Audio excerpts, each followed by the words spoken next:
Valley Mini Storage. Please visit them at www.lcvstorage.com. This week, we have three area high schools playing: Clarkston versus Moscow, Lewiston versus Coeur d'Alene, and Asotin versus Tri-Cities Prep. All set to be great matchups. This week, we will not have head coach Kyle Fox from Clarkston or head coach head coach of Lewiston. Head coach of Lewiston, Zane Hobart, because of previous engagements they have with their football programs.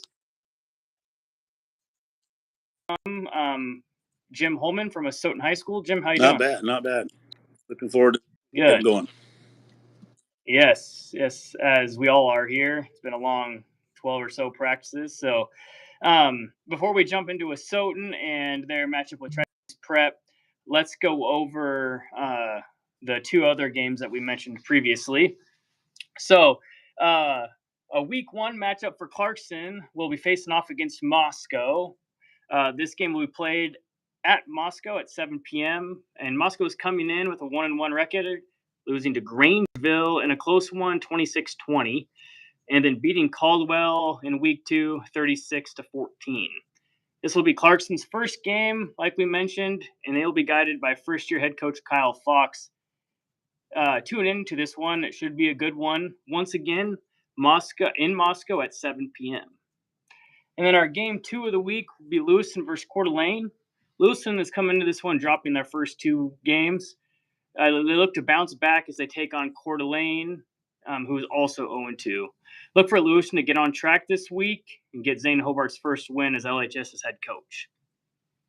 And now, as we have Jim with us today, we would like to preview Asotin's matchup, I think for the third year in a row against Tri-Cities Prep. All have been pretty close matchups. Jim, you want to talk to us a little bit about what the fans in Asotin can expect from this game? Yeah, it's always first game's always a little interesting. I don't envy Coach Fox and Clarkston having to play against Moscow with two games under their belt. At least we're playing a fellow Washington team.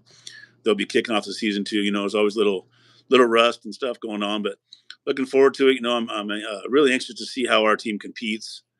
We lost some key guys for sure from last year. We bring a lot of key guys back. Kind of interesting mix of old guys or experienced guys, and then some young guys that are going to have to step up right away. So, they're going to have to put their big boy pants on pretty quick. So I'm really interested to see how they respond and how our returning guys lead them. Awesome. So, like we said, we have some, Asotin has some familiarity with Tri-Cities Prep. What's a little bit that we can expect from Tri-Cities Prep scheme-wise? Maybe some players that kind of stand out on film from previous years and then later in the year last year when they made a little bit of a state run there. Yeah, we got pretty fortunate to beat them last year, honestly. In week one, had a couple big plays by now graduated Peter Eggleston to put us over the top, but they bring back a ton of guys. Didn't graduate a whole bunch, almost the line. Quarterback, he gave us fits last year. The running back, of course, we're familiar with him from baseball as well. So the Sherfy kid. So there's no shortage of talent, offensively especially. So we're gonna have to be on our game defensively to slow them down a little bit, which we're capable of. A matter of first game little things, right? How are we going to tackle in our first live reps? How are we going to line up right? So those are all the worries. I think if we line up right and kind of worry about ourselves, good things will happen. Yeah. So kind of to piggyback on that, Tri-Cities Prep seems to bring back some important pieces, and obviously when we're talking about football, both offense and defensive lines seem to be intact from Tri-Cities Prep from a pretty deep playoff run last year. How are you expecting from a kind of newly made offensive line? How are you expecting kind of that side of the ball to go? I think that's our biggest test. I'm confident that our offensive line will be good. It might take us a couple weeks to gel with some new starters, but bring back two starters. Chase Ingle at center was all league last year. Carter Bowman's a 3-year starter. He's a senior. Riley Cooks played a whole bunch last year. So we just kind of have two two other guys that'll be starting. And I think once they get up to speed, have a really talented line. So knowing TCP has a lot of experience at line, I'm really interested to see how we compete. And really, for me as the offensive line coach, just looking forward to getting some film on our guys and seeing what they're doing and see what we need to fix. As we trend towards that week 4 league schedule. Yeah, and then another kind of key matchup to touch on is Asotin's, running attack was such a, vital part of last year's success and kind of led us, all the way to the semifinals and had pretty good success in the semifinal as well. How are you expecting the running game to go this year? And, with missing Peter Eggleston, one of the better running backs in the league and co MVP, and then also Colt Kelly, two kind of vital parts of Asotin's football game. How are you expecting those shoes to be filled?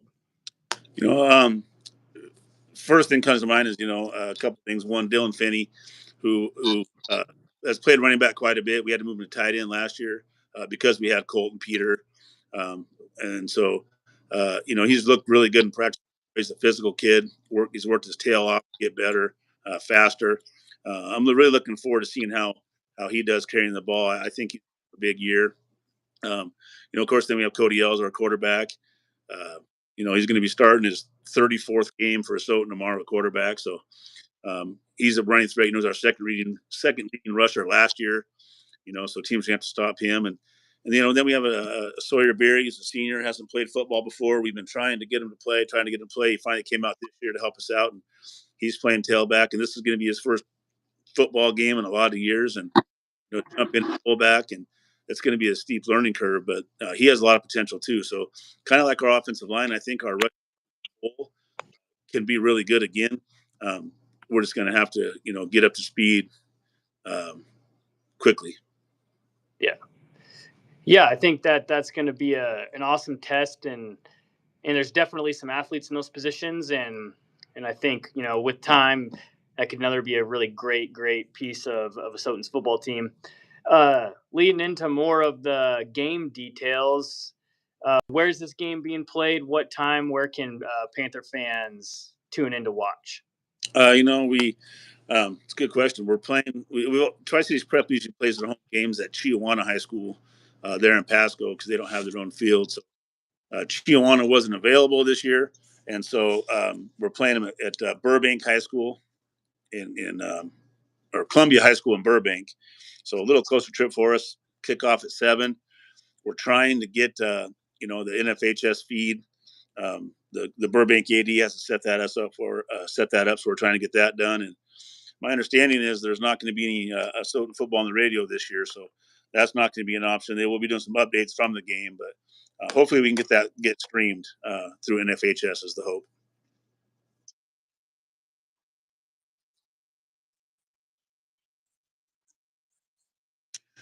No, like I said, looking forward to it. It's nice to be back in football season. A couple weeks behind the Idaho schools, so we've been reading about them for a couple weeks, and um, it's been really interesting to watch Coach Hobart at Lewiston take over. From all the success he's had, and dive into the bigger schools. So I got no doubt they're going to get that done. And Coach Fox, dear to our heart, coached out here for 4 or 5 years. So wish him the best of luck in his debut as well.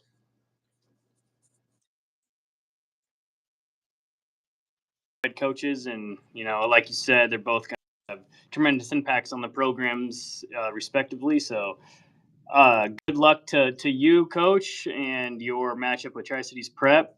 And then Valley guys, make sure you tune in to Clarkston versus Moscow at 7 p.m.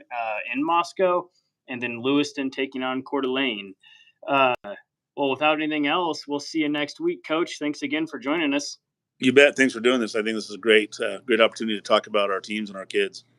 Yes, I appreciate it. And once again, I'd like to give a shout out to our major sponsor for this show. You can please visit All Valley Mini Storage at www.lcvstorage.com. And again, Coach, thanks again. Good luck, and we'll see you next week. Thank you. All right. Bye, guys. Thanks, fans.